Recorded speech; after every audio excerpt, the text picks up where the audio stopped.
Conscious Capitalism. Now, it's more than 10 years since the start of the movement. Many people will already be familiar with the idea of conscious capitalism, but for those that are not, can you just give us a brief introduction of what it is and why it's important? Yeah. Well, conscious capitalism came out of a group of business leaders getting together, and they were looking at the way they were running their businesses, and it was companies like Patagonia and Starbucks and Southwest Airlines, and particularly Whole Foods and the Container Store, mainly US companies at that time.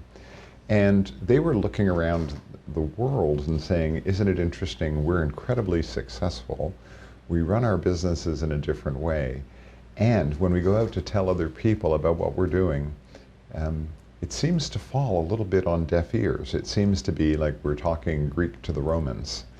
And so out of that came this idea that we really should start to codify what is it that these kind of companies are doing differently, and then how do we start to create, call it a tribe, a movement, a wave of people who began to understand that there was a different way of doing business and that it could be a very successful way of doing business.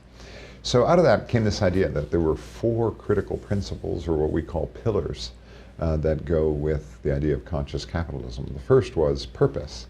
And the idea that organizations have a purpose, a higher purpose that goes beyond just making money. So we often make the funny joke that human beings need oxygen to live. Companies need profits to be able to survive. But they don't exist. We don't exist to breathe. We exist for something else, and companies exist for something else beyond just making a profit. So this first principle is that purpose matters, and having a meaningful purpose matters. The second was that one takes a stakeholder orientation toward the world. And by stakeholder orientation, we mean starting to look at almost a systems level of the ecosystem in which you play. The idea being that when I state very simply, listen, if you have very unhappy employees, your customers don't like you, your supply partners don't want to work with you, the communities don't want to have your organization in their communities, and you're pillared in the press as being a really awful environmental company. Those companies are going to generally, that have those issues, are not going to do very well, and so the shareholders aren't going to profit from that. So we say that if you take care of all of your stakeholders, if you have this stakeholder orientation, you're really trying to grow the pie to be bigger, and as a result, the shareholders benefit from that because they have a bigger slice of the pie than they would have had otherwise. So this idea of switching from being a stakeholder and focusing on the stakeholders and how you do that is quite important. So that shifts from being just shareholder focused. The third area that we like to focus on is what we call conscious leadership. The idea that leaders, in essence, people use different words for it. Sometimes they use servant leaders, sometimes they use authentic leadership. But there is a movement afoot that says there's a different model of how leaders show up and operate and what they value than we've had in the past. And we call this conscious leadership. And then the fourth pillar that we talk about, or the fourth tenet, is around the idea of what we call a conscious culture, the idea that it is a great place to work and that matters to people. So we say you put those 4 things together, have a purpose, stakeholder orientation, have conscious leaders and a conscious culture, and these things help you to create what we think of as a great and highly successful business.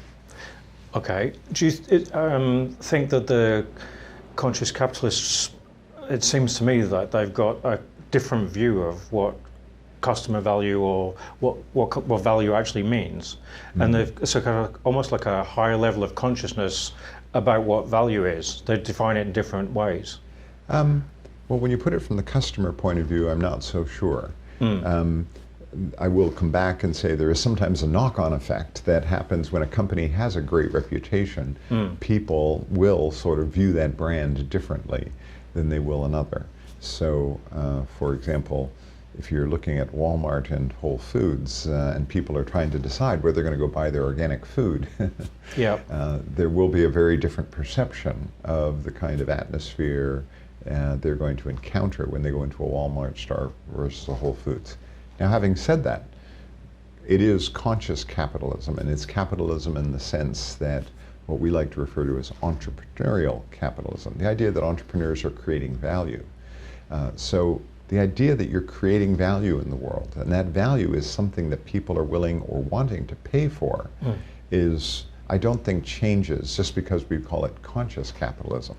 So the idea that a company creates value and that somebody is willing to pay for it is, we still believe, very important. I would almost argue that sometimes conscious capitalism and following that model of how to run your business isn't an excuse for having a poor business model or not having a strategy or not having an organization that's able to execute. So in some sense, the starting point is you have a good business, that there is a business model you have. People do value what you develop, and you can develop it in a cost-effective way. But the difference between a good organization and a great organization then becomes the four areas that we think are really important about conscious capitalism, and that's where it's a differentiator. But if you do the four things and you don't have a good business, that's not going to save you in the long run.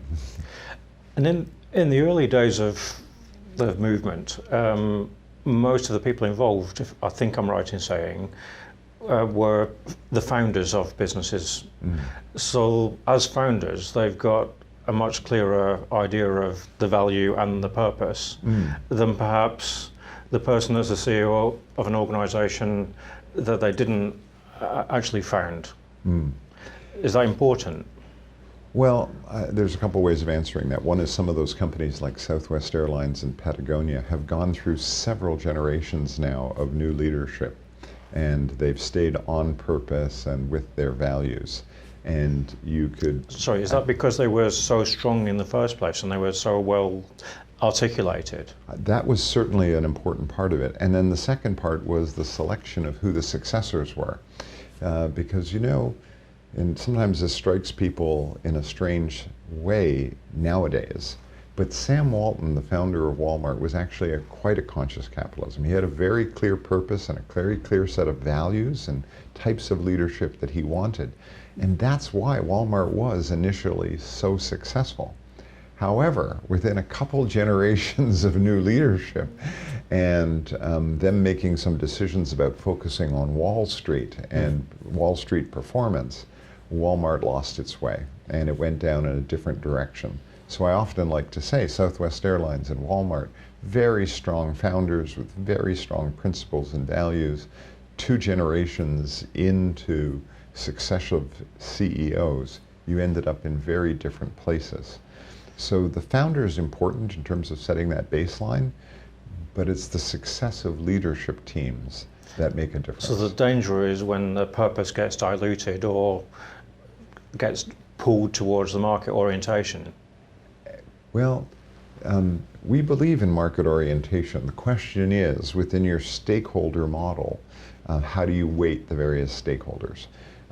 When the primacy becomes that of the shareholder and you start making significant trade-offs against the other stakeholders, then we think you start to lose your way, because at some point you're not creating value within the overall system. So a question I was going to ask later, but I'll ask now because it fits. How does conscious capitalism relate to the idea of shared value, Michael Porter's idea, and what you've just described? Yeah, I think it fits very, very well, particularly when you start thinking about stakeholder orientation. In fact, in our book, we highlight the idea that shared value is incredibly important among your stakeholders.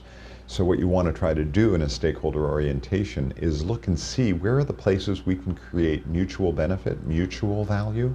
How do we do that?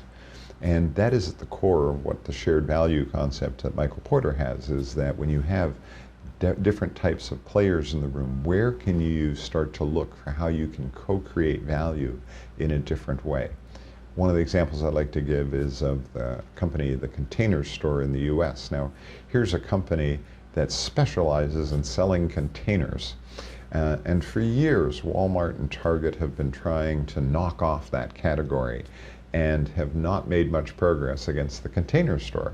So you say containers, they're pretty basic.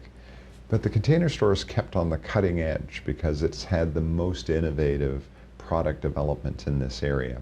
And part of what has resulted in that is them having very important relationships with some of their suppliers.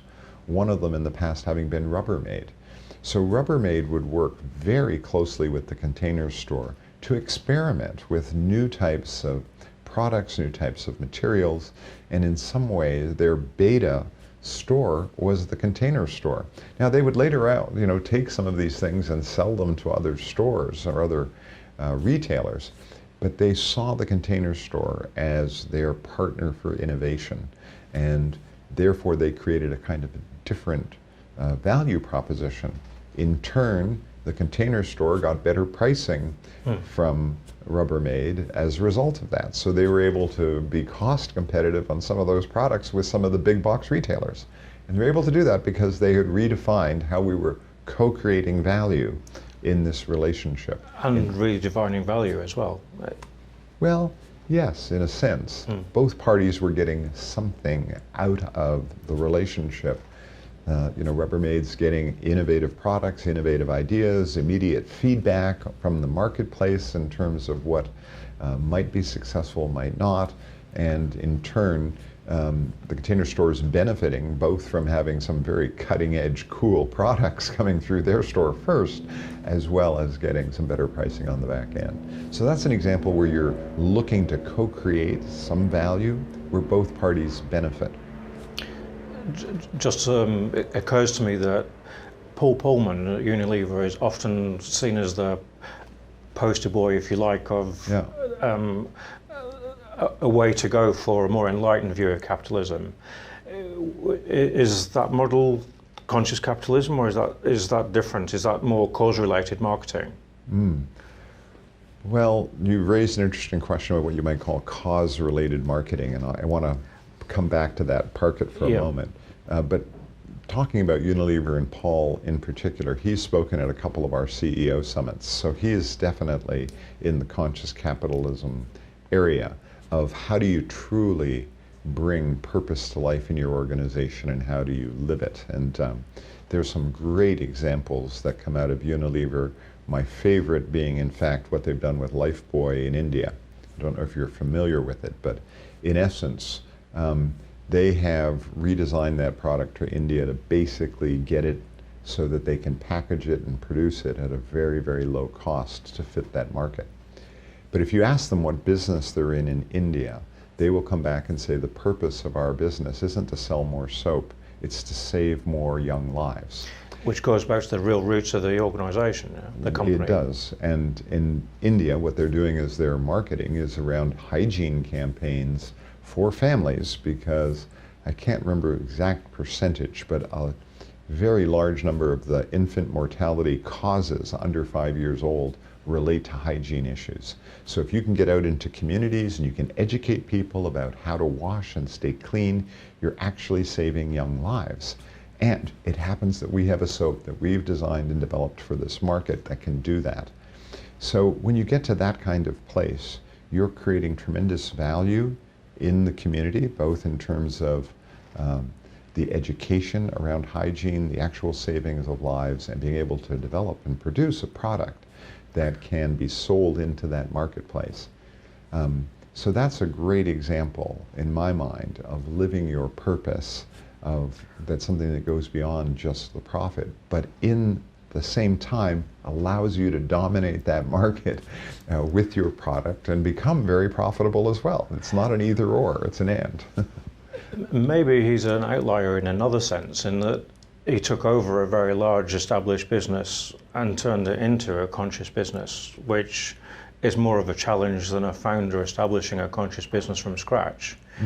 And if, I don't think it was he himself said, but I'm sure I read somewhere, that when he was appointed CEO, he realized that he only had a very limited time to make the policy changes that were required, because they couldn't sack him in the first few months. So he acted really quickly when they couldn't, when he thought he could get away with it. And maybe that's a strategy for others to think about. If you're going to move an organisation to a conscious capitalist business and it's a large one, you act fast when you become appointed, otherwise you lose the opportunity. I think that's right. I'm thinking of 2 clients who haven't gone public with their purposes right now, who we're working with. And that's exactly the case. You have brand new CEOs who've come in, and as part of what they're doing is making purpose front and center of their agenda for the next 3 to 5 years that they plan to be CEOs. And I think that is important to look and see as a CEO, and you come in and you have an opportunity to think about what your legacy is as a leader. And I think that's a really important question. What's that legacy that you're going to be leaving? In the case of Paul, it was pretty clear. He thought, I'm going to show that sustainability is real. We can make it real. We can make a way of living, and we can bring that purpose strongly to life here. The other interesting bit is even when you have a new CEO, often when we do our purpose work, it's about going back to the origins and the history of the organization itself. Because the founders, even if they were 100 years ago, had a rationale and a reason why they found that business. And it's often very interesting to go back and sort of say, what was that cause? What was that reason that motivated them to start this business? And how could that play out and be modernized and articulated in a modern way today? So it's both the CEO coming in, and also looking back at some of the hints along the way of where purpose came from and how it might be manifested in the organization. So to summarize that, really, it sounds like you go in with the energy as if you were the founder, but you respect the history and you turn the history into something really meaningful today with the energy and the passion behind it. That's often the case, because what lies there is that your purpose isn't something you discover on the outside. And I think that's a really important point to make nowadays. Nowadays, a lot of people are coming in and saying, help us find our purpose. And there are some people who come and say, yes, well, we'll look out in the world and see if we can discover it for you. But we're strong believers that it's something that's inherent inside the organization. And where do you go find it and pull it out and make it more manifest and more explicit? Because that is what a true purpose tends to come from. It doesn't tend to be something you're coming at it from the outside. But it's also making it relevant to today as well. It can't be just the same, yeah? That's exactly right. And I articulate that by sort of saying, you want to have a purpose-inspired strategy, you want to have a purpose-inspired culture. And that comes out of being really clear about what that purpose is, and then how do you bring it to life? So it's that bringing it to life by integrating it into your business model and your strategy, and it's bringing it to life inside the culture of the organization. So people can look at that purpose and say, that's a believable purpose because we actually live it. It's interesting because Anthony Jenkins, when he was brought in to deal with the mess at Barclays, attempted to basically go back to the roots of the organisation, the Quaker values, and was using that as a way of trying to reset their culture within the organisation. He was given, I think, 3 years to attempt to do that. At the very beginning, he said it was going to take a minimum 5 years before it might start to have an impact. He wasn't really given that long. That kind of expresses the challenge. This approach doesn't happen overnight, and it's not a quick change, is it? Well, I like to refer to it as what we call the journey to conscious capitalism. It doesn't happen overnight. It is a journey, and you need to start off with a direction that you want to go in. And I think he had the right direction and articulation of that direction.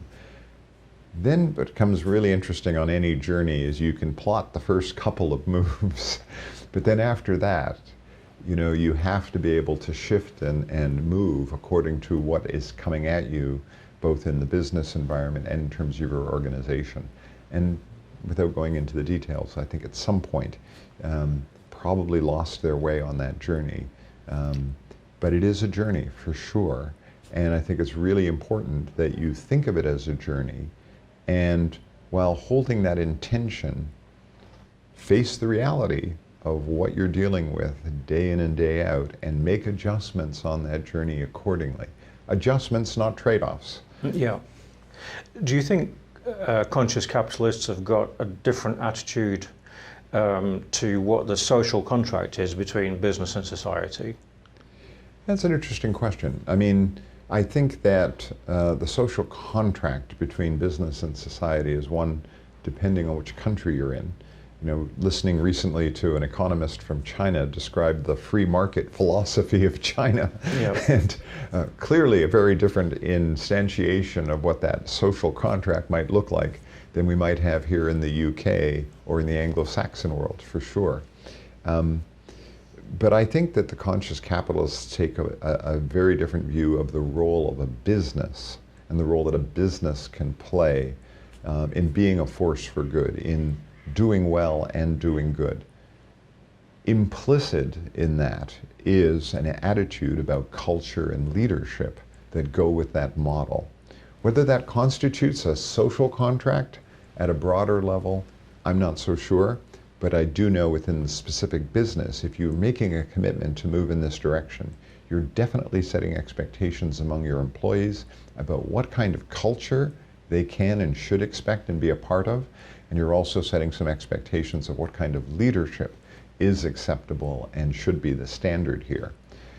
Now, having said that, I think one of the big problems that conscious capitalism is struggling to try to, not struggling, but is part of the answer to, is this question of the PR problem that businesses have.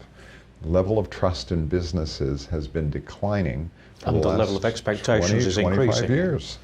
And so the interesting question is, if people aren't trusting business, is that because you know, the critical mass and the PR and the media around what business has been doing has been very skewed towards the bad boys and those that are the poor examples?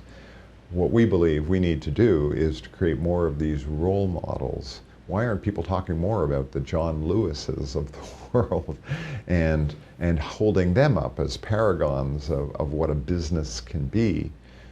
It's an interesting question. But we believe that to create more of those kind of conscious businesses, then over time, we will start to move the needle on the general perception of business. You're probably familiar with the Johnson & Johnson credo. Mm-hmm.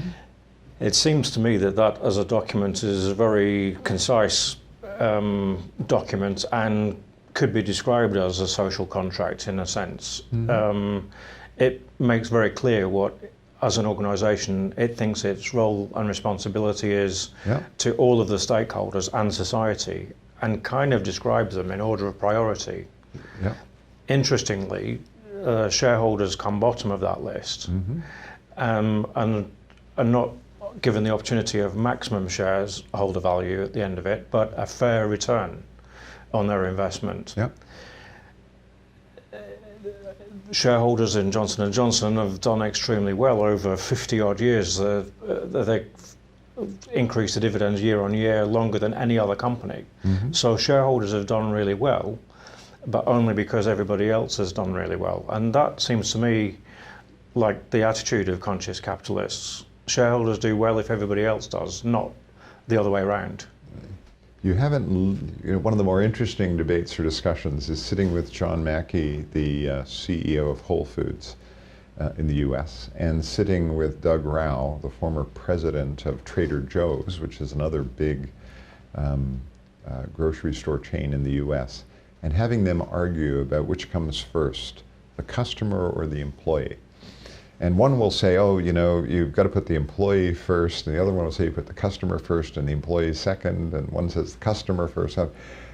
But the point is that conscious capitalism companies tend to be a bird with two wings, which is take really good care of your customers, take really good care of your people, and you will run a successful business, and ultimately your shareholders will benefit from that. But the profit is an outcome of other things that you're doing, and I think that's what the J&J credo really gets at. It says, listen, you do these other things really extraordinarily well to a high standard, and you will have a fair value creation at the end of that. Don't do those things real well. Get the story mixed up, and you're going to make decisions that are suboptimal for the long-term viability and health of that business. It seems to me that it's about getting the right level of balance, and fairness is the key word.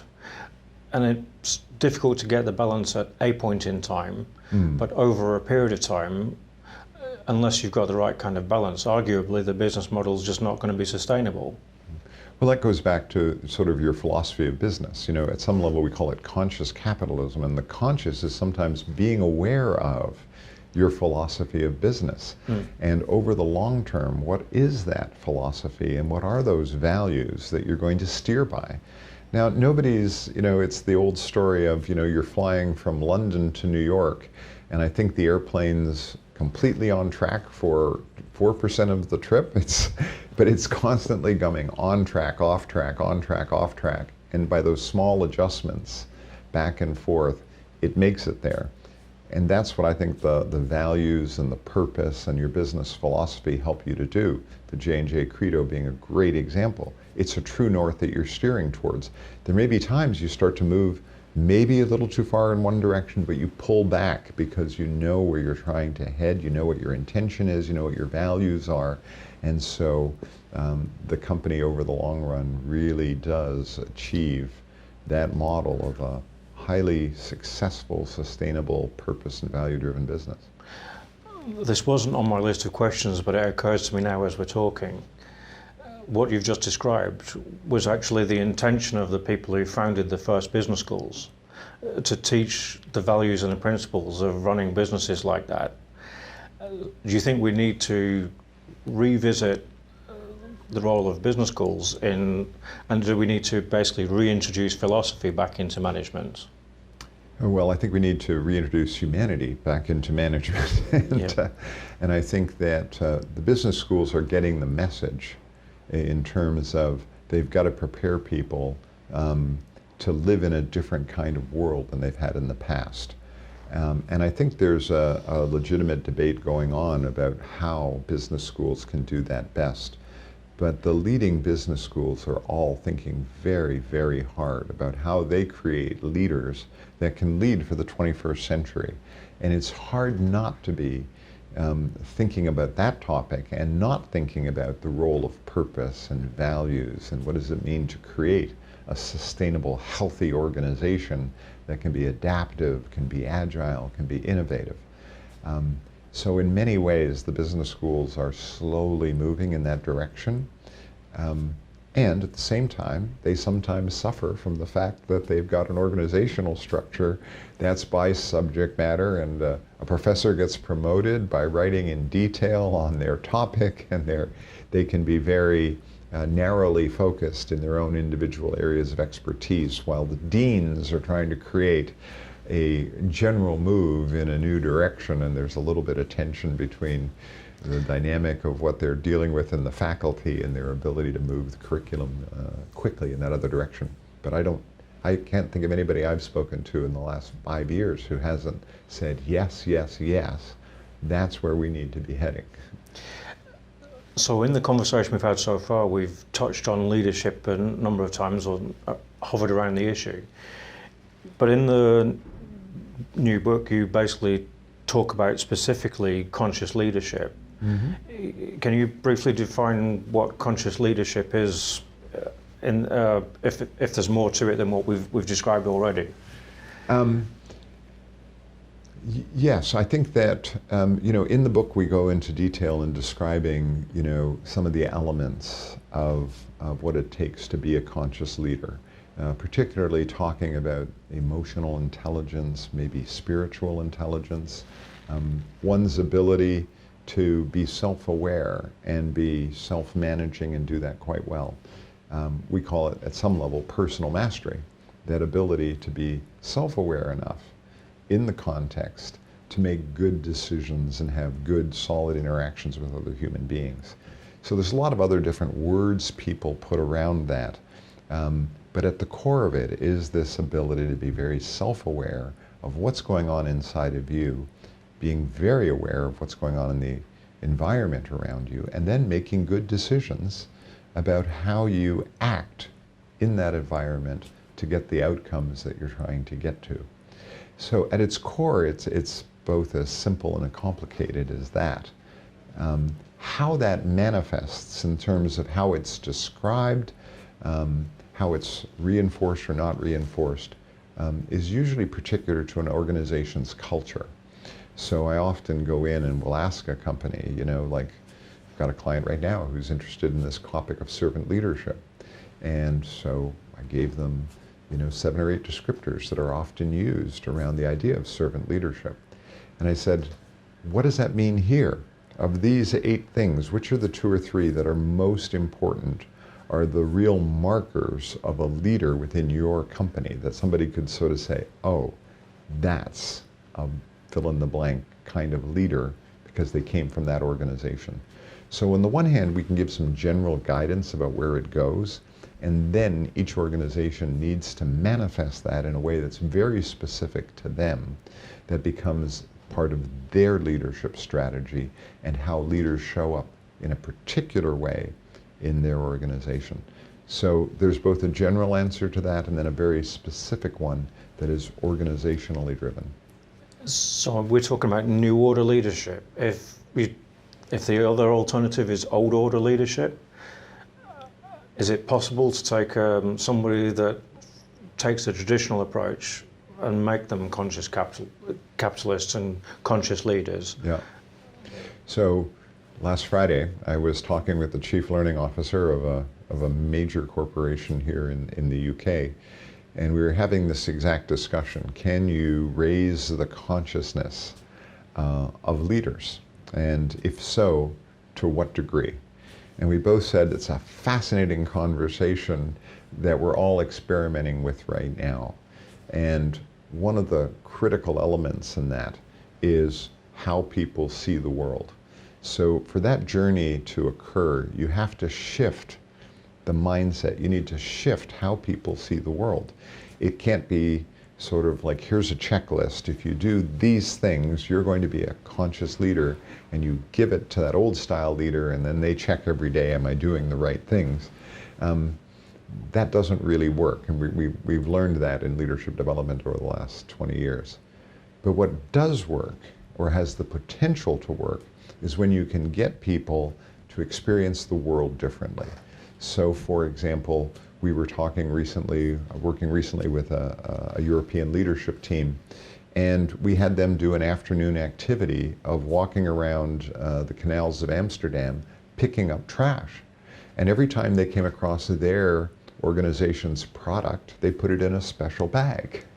And at the end of the afternoon, they came, and the 12 executives came, and they dumped their bag of their garbage in the middle of the conference room. And then we said, okay, what does it mean to be a regenerative company? What does that really mean to take sustainability seriously while you're looking at the stuff that you actually picked up? Totally different dialogue than if we had come in and said, let's talk about what it means to be a regenerative company. How do you lead a regenerative company? We could have had a very intellectual discussion, but there was something about the immersive experience that shifted people's mindsets on this topic.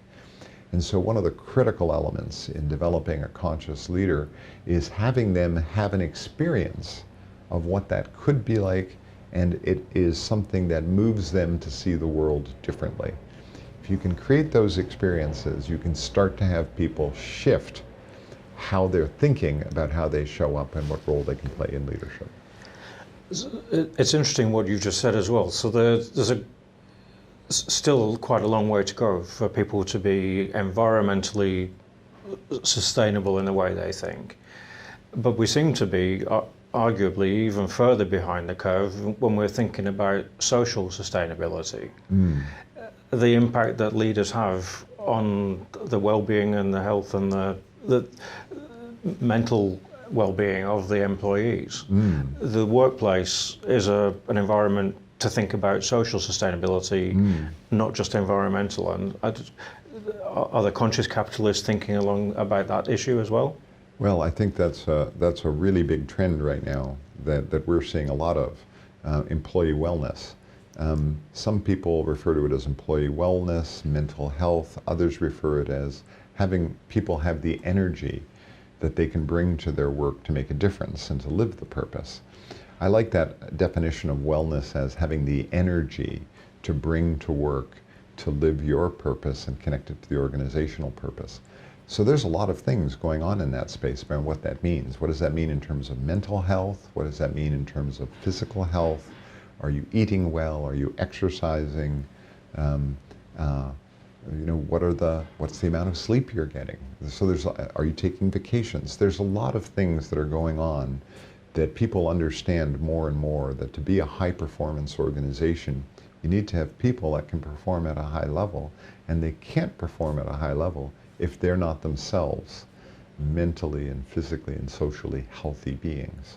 So I think increasingly when organizations do get into this, what does it mean to have a conscious culture, this is one of the critical elements that they address. And just in terms of, to come to an end of the conversation, the role of the board in relation to conscious capitalism, because in case we've talked about Paul Pullman, he's driving it as a CEO. We don't really know what the role of the board is in relation to that, other than they're allowing him the space to do it. What would you advise boards to start thinking about to understand and to embrace conscious capitalism? I think there's a lot of discussion going on about what good governance looks like from a board point of view. And one of those topics is about the long-term sustainability of the business. So if a board is really looking at that question and asking the CEO and the CEO's executive team, what are you doing to build the long-term sustainability of this business? That changes the dialogue if they're taking that question seriously. It certainly gives the space for those CEOs like Paul or like these other two gentlemen, in case happens to be gentlemen, but it could have been women, when they talk about living their purpose, bringing their purpose to life, and they have that dialogue with the board, it is in the context of the long-term sustainability and the long-term value creation that they're trying to accomplish in their business. So if you start the dialogue with a board that thinks that's an important topic, then you're certainly going to have a different landing on that topic than if you don't.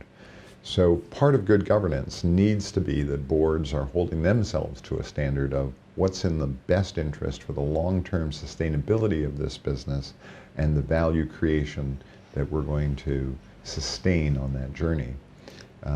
So I think that's a really important element. Do you have to have the board right from the beginning bless conscious capitalism? Not necessarily.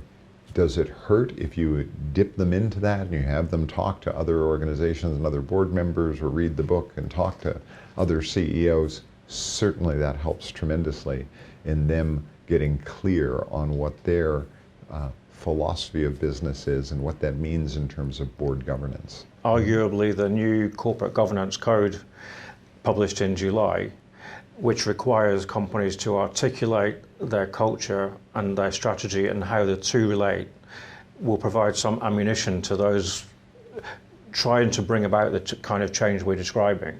Yeah, no, I think that's a very important element of setting the bar for what good governance looks like. And it begins to highlight one of the challenges that we have right now in the financial and business world. So depending on the industry you're in, I've heard numbers that go anywhere from 60 to 80% of the value inside organizations today is in intangible assets. If we go back 200 years ago, it was really straightforward. You had the water mill, you had the mill. Yep. These were physical assets, and that's where most of the investment was, the value was being created in a business. Today, at the extreme, when we talk about a Google or a Facebook, all of their asset value is in intangible assets. So increasingly, boards are having to struggle with how do we maintain the value of this organization? How do we track the value creation when we're dealing with intangible assets? Part of that answer is now to start asking things like, what is the culture here? Do we have a culture of innovation? Do we have a culture where people are highly trusting of the business and highly engaged and therefore helping us adapt quickly to changes in the work environment or in the business environment? Or do we have cultures where people are living in fear and don't feel empowered and can't make changes? And when the business environment changes, those companies are ossified. It's like they've got severe arthritis in their knees. They can't move very quickly. Boards need to be aware of that, because in a constantly changing marketplace where increasingly these assets are intangible, it starts to manifest in things like what is the culture, and that becomes an important thing for the board to pay attention to. Yeah, so it's not just a compliance issue, it's an opportunity. It's not only an opportunity, it may actually be part of the core of what the responsibility of a board is in terms of ensuring the long-term sustainability of the business, its ability to be successful in a rapidly changing business environment. Very difficult nowadays to sort of look at just the financial numbers and say, does that tell the whole story? When the real value lies in the intellectual property of the company, in terms of the culture that allows the organization to move very quickly, take advantage of new opportunities, move out of old businesses. That level of agility and adaptability is increasingly critical in a world where, you know, things are changing so quickly. And how do boards measure that from a financial perspective? Really quite difficult. Now we're touching on the challenge for accounting profession, so that's another conversation. But we'll stop there then. Thanks very much indeed. You're most welcome. Thank you for having me.